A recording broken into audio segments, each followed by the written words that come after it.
واقعہ حضرت خالد بن ولید رضی اللہ عنہ قسط نمبر 125 اپنا اسلامک اسٹوڈیو۔ ناظرین، دنین میں جو رومی فوج تھی اس نے وہی مخصوص انداز اختیار کیا جو فرما اور بلبیس کے دفاع میں دیکھا گیا تھا۔ وہ یہ کہ 2-3 دنوں کے وقفے سے شہر کے 2-3 دروازے کھلتے، رومی فوج کے کچھ دستے باہر آتے اور محاصرے پر حملہ کرتے، لیکن جم کر لڑنے کی بجائے واپس چلے جاتے اور شہر کے دروازے پھر بند ہو جاتے تھے۔ عمرو بن عاص نے یہاں یہ طریقہ اختیار کیا کہ تمام لشکر سے کہا کہ جب اندر سے فوج نکلے تو آگے بڑھ کر اس کا مقابلہ نہ کیا جائے، یا یہ کہ جم کر مقابلہ نہ کیا جائے اور زیادہ تیر اندازی کی جائے۔ دراصل عمرو بن عاص اپنی نفری کو بچانے کی کوشش میں تھے۔ وہ بہت بڑے خطرے میں کود تو آئے تھے، لیکن انہوں نے اپنا دماغ حاضر رکھا ہوا تھا اور پوری احتیاط اور جنگی تدبیر سے کام لے رہے تھے۔ ان کا تیر اندازی والا طریقہ خاصا کامیاب رہا۔ اندر سے دستے باہر آتے تو تیر انداز مجاہدین پیچھے ہٹتے ہوئے ان پر تیروں کا می برسا دیتے۔ اس طرح ہر بار رومی اپنے کئی ایک سوار باہر ہی پھینک کر واپس چلے جاتے تھے۔ ایسے 3-4 حملے اندر سے آئے ہوں گے کہ ایک عربی گھڑ سوار آیا اور اس نے عمرو بن عاص کو اطلاع دی کہ کمک کا کچھ حصہ 1-2 دنوں تک پہنچ رہا ہے۔ حضرت عمرو بن عاص نے یہ خبر تمام لشکر کو سنا دی کہ کمک آ رہی ہے۔ یہ سن کر مجاہدین کے لشکر میں نئے حوصلے اور تر و تازگی کی لہر دوڑ گئی۔ معروف مصری داں محمد حسنین ہیکل نے مختلف مورخوں کے حوالے سے کمک کے متعلق جو تفصیلات لکھی ہیں ان سے پتہ چلتا ہے کہ پوری کے پورے 4000 کی کمک اکٹھی نہیں پہنچی تھی، یہ 2 حصوں میں آئی تھی۔ یہ بھی معلوم ہوتا ہے کہ کمک کے دونوں حصوں میں کچھ زیادہ ہی فاصلہ تھا، دوسرا حصہ بہت دنوں بعد پہنچنا تھا۔ یہ پتہ نہیں چلتا کہ دونوں حصوں کی الگ الگ نفری کیا تھی۔ ساری کمک کی نفری 4000 تھی۔ یہ کمک تقریباً ساری گھڑ سوار تھی۔ 2-3 دنوں بعد کمک کا پہلا حصہ پہنچ گیا۔ شہر کی دیواروں پر کھڑے رومی فوجیوں نے جب کمک کو آتے دیکھا تو ان پر مایوسی اور مرونی چھا گئی۔ ان پر یہ اثر ہوا کہ انہوں نے باہر نکل کر حملوں کا سلسلہ بہت ہی کم کر دیا۔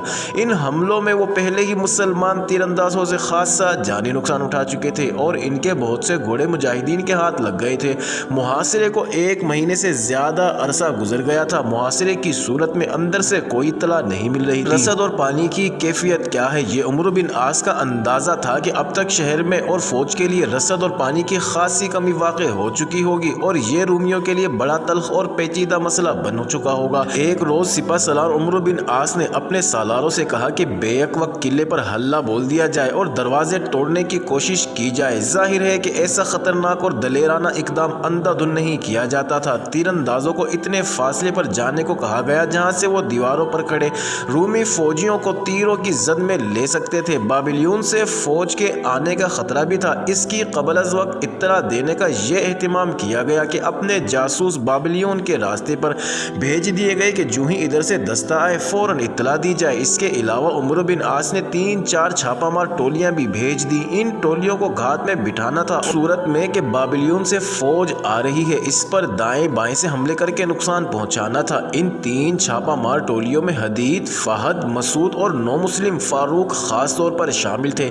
یہ سب چھاپہ مارنے اور شب خون مارنے کا خصوصی تجربہ رکھتے تھے۔ اللہ کے نام لیواؤں کو اللہ کی مدد حاصل تھی۔ ادھر عمرو بن عاص نے قلعے پر حلہ بولنے کا حکم، ادھر شہر کے 2-3 دروازے کھلے اور رومی فوج رکے ہوئے سیلاب کی طرح حملہ کرنے کو باہر نکلنے لگی۔ تمام فوج ایک ہی بار تو باہر نہیں نکل سکتی تھی۔ دروازوں میں سے 2-2 3-3 گھوڑے نکل رہے تھے۔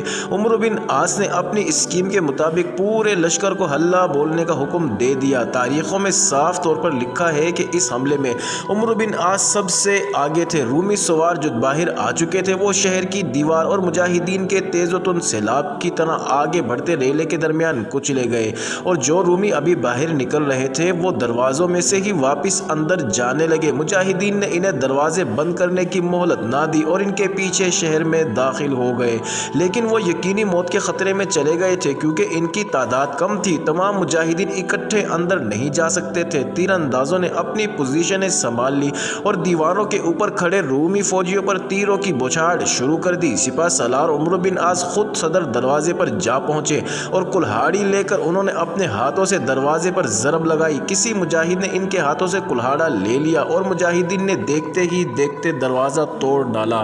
اس موقع پر وہ دہشت کام آئی جو رومی فوج پر پہلے ہی طاری تھی۔ اب مجاہدین نے جو دلیرانہ حلہ بولا تھا